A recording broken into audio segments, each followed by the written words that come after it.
ખેડા જિલ્લામાં તાપમાન 43 ડિગ્રીને પાર થયું છે। નડિયાદ શહેરનું આજનું તાપમાન 43 ડિગ્રીએ પહોંચ્યું, જ્યારે ગ્રામીણ વિસ્તારોમાં ટેમ્પરેચર 41 ડિગ્રી નોંધાયું છે। ન્યૂઝ 18 ગુજરાતીની ટીમ ખેડાના કજીપુરા ગામે પહોંચી હતી। ગરમી વધતા લોકોને છાશનું વિતરણ કરાયું। હીટવેવ એલર્ટને લઈ ઠંડા પીણા અને છાશનું વિતરણ કરાયું।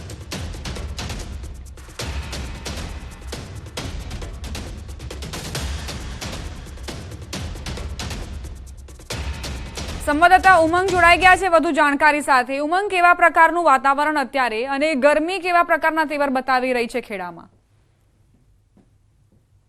ચોક્કસથી દીપા, વાત કરવામાં આવે તો અત્યાર સુધીનો રેકોર્ડ બ્રેક ગરમી ખેડામાં તેવર બતાવી રહી છે। ગામડાની વાત કરું તો ગામડામાં તમે જોઈ રહ્યા છો, આ ટેલિફોન મારા મોબાઈલની અંદર 41 ડિગ્રી જેટલું ટેમ્પરેચર બતાવે છે।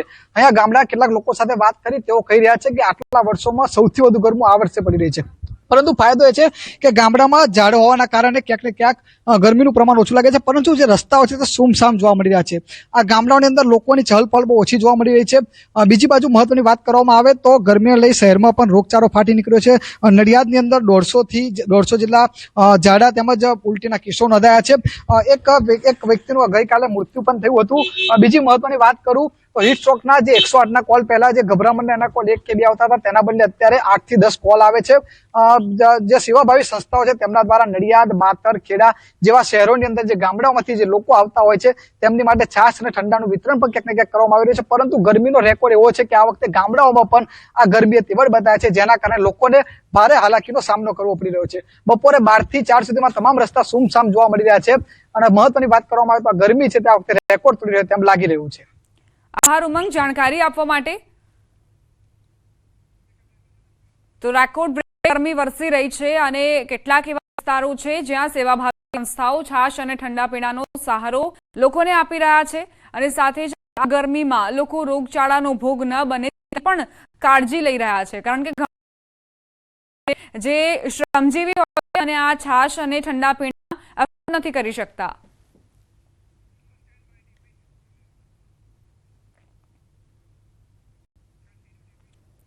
સુરેન્દ્રનગર જિલ્લામાં છેલ્લા 3 દિવસથી તાપમાનનો પારો સતત 45 ડિગ્રી સુધી પહોંચી રહ્યો છે, જેને લઈને જનજીવન પ્રભાવિત બન્યું છે।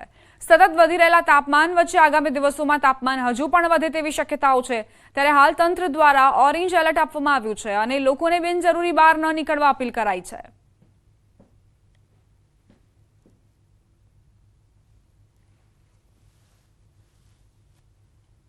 સુરેન્દ્રનગર શહેર છેલ્લા 3 દિવસથી રાજ્યમાં સૌથી હોટ સિટી તરીકે પ્રથમ નંબરે આવી રહ્યું છે। છેલ્લા 3 દિવસથી તાપમાનનો પારો 45 ડિગ્રીને પાર કરી રહ્યો છે અને આગામી દિવસોમાં તાપમાનનો પારો છે હજુ પણ વધવાની શક્યતા છે, જેને લઈને તંત્ર દ્વારા ઓરેન્જ એલર્ટ આપવામાં આવ્યું છે। ખાસ કરીને સુરેન્દ્રનગર શહેર સહિત સમગ્ર જિલ્લામાં તાપમાનનો પારો 45 ડિગ્રીને પાર કરી રહ્યો છે। હાલ જે બપોરનો અંદાજે 12 વાગ્યાનો સમય છે, આ સમયગાળામાં તાપમાનનો પારો છે અત્યારે હાલ 40 ડિગ્રી છે બતાવી રહ્યો છે। બપોરે 3 વાગ્યા સુધીમાં આજે જે તાપમાન છે 46 ડિગ્રી સુધી પહોંચે તેવી શક્યતાઓ છે, જેને લઈને તંત્ર દ્વારા ઓરેન્જ એલર્ટ આપવામાં આવ્યું છે અને ખાસ કરીને લોકોને બિનજરૂરી બહાર ન નીકળવા માટે અપીલ કરવામાં આવી રહી છે, જેથી કરી અને લૂ લાગવા અને જે સનસ્ટ્રોકના અને સન હીટ લાગવાના જે બનાવો છે એ ન બને અને લોકોના આરોગ્યની તકેદારી રાખવા માટે સતત દર અડધી કલાકે લોકોને પાણી પીવા માટે પણ અપીલ કરવામાં આવી રહી છે। ત્યારે હજુ સુરેન્દ્રનગર જિલ્લામાં તાપમાનનો પારો છે એ વધુ ઊંચો જાય તેવી શક્યતાઓ છે અને આ ગરમીથી લોકો છે એ તોબા પોકારી ગયા છે। બુલેટિનમાં રોકાઈશું એક નાનકડા વિરામ માટે। આપ જોતા રહો news 18 Gujarati.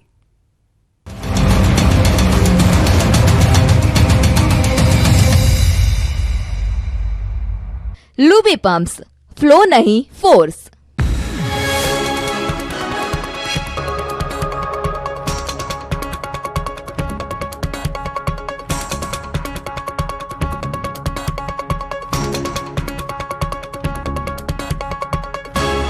Luby pumps, flow नहीं फोर्स। ડીવાયએસપી સહિત મોટી સંખ્યામાં પોલીસ કાફલાને સાથે રાખીને કાર્યવાહી કરાઈ। જૂનાગઢમાં આગ ઝરતી ગરમી વચ્ચે પણ સરકારી કર્મચારીઓ પોતાની ફરજ બજાવતા જોવા મળ્યા। ન્યૂઝ 18 ગુજરાતીના રિયાલિટી ચેકમાં જૂનાગઢની મામલતદાર કચેરીની વિવિધ શાખાઓમાં પંખા નીચે કામ કરતા કર્મચારીઓ નજરે પડ્યા, તો કેટલાક કર્મચારીઓ પોતાની સીટ પર તેમજ બીજી અન્ય જગ્યાએ જોવા નહોતા મળ્યા। બીજી તરફ અરજદારો પણ એકલ દોકલ સંખ્યામાં દેખાયા। ભીષણ ગરમીમાં લોકોએ બહાર નહીં નીકળવાનું હિતાવહ માન્યું। આપતી વરસતી ગાજળ ગરમીએ લોકોમાં ત્રાહિમામ મચાવી દીધો છે ત્યારે જનસંપર્કવાળી સરકારી કચેરીઓમાં કર્મચારીઓ અને અધિકારીઓ રિસેસ બાદ કેવા પ્રકારે કામગીરી કરે છે તેને ન્યૂઝ 18 ગુજરાતીની ટીમે રિયાલિટી ચેક કર્યું જ્યાં તમામ કર્મચારીઓ પોતાની કામગીરીમાં વ્યસ્ત જોવા મળ્યા. હજુ 5 દિવસ ગરમીથી નહીં મળે રાહત. 10 જિલ્લાઓમાં ઓરેન્જ એલર્ટની આગાહી. અંગ દજાડતી કાળઝાળ અને માથાભારે ગરમીથી લોકો ત્રાહિમામ પોકારી ઉઠ્યા.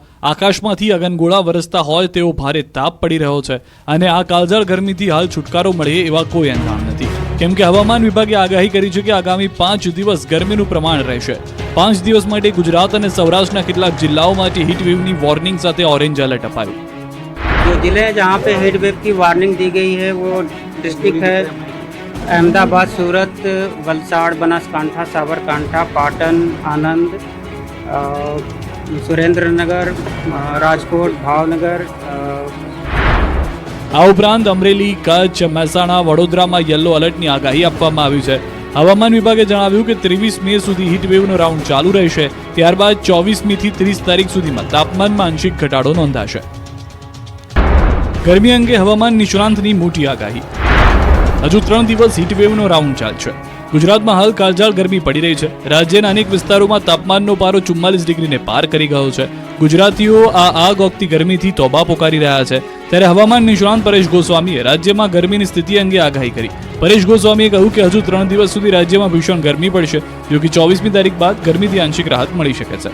આ 17 તારીખથી આ હીટવેવ નો રાઉન્ડ ચાલુ થયો છે અને આ 23 મે સુધી હીટવેવ નો રાઉન્ડ ચાલવાનો છે એટલે હજુ પણ 3 દિવસ સુધી આ હીટવેવ છે જોવા મળશે. જો કે 24 તારીખથી તાપમાનમાં ઘટાડો થશે પણ એ ઘટાડો છે એ પણ કોઈ મોટો ઘટાડો નહીં હોય, આંશિક ઘટાડો હશે. પરેશ ગોસ્વામીએ કહ્યું કે 24 થી 30 સુધીમાં ગુજરાતના અનેક વિસ્તારોમાં પ્રી મોન્સૂન એક્ટિવિટી જોવા મળશે. બંગાળની ખાડી અને અરબ સાગરમાં ચોમાસાને આગળ ધપાવવા માટે હાલ ફેવરેબલ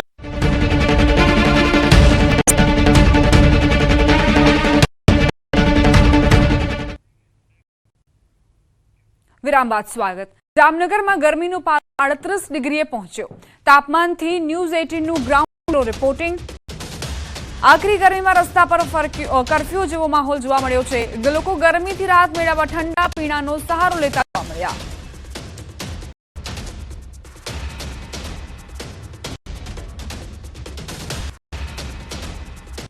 હાલ ઉનાળાને લઈને જામનગર શહેર પણ ગરમીનો પારો છે તે આસપાને જોવા મળી રહ્યો છે. ગુજરાતમાં જે પ્રકારે હવામાન ખાતાની આગાહી છે જેને લઈને હાલ તડકા છે તે પણ ભારે પડી રહ્યા છે અને લોકોને ભર બપોરે બહાર નીકળવું પણ દોયલું બની રહ્યું છે. અત્યારે જે પ્રકારના દ્રશ્ય આપ જોઈ રહ્યા છો, લોકો ક્યાંક ને ક્યાંક જે ઠંડીથી ગરમીમાં જે રાહત મેળવવા માટે હાલ રસનો આસ્વાદ માણી રહ્યા છે. એમની સાથે જ વાત કરીશું. શું કહેશો, કેવી ગરમી પડે છે?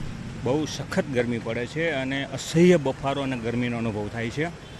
એમના માટે જો આ શેરડીનો રસ પી છે, નેચરલ ડ્રિંક્સ શેરડીનો રસ પી રહ્યા છે. ખાસ કરીને નાના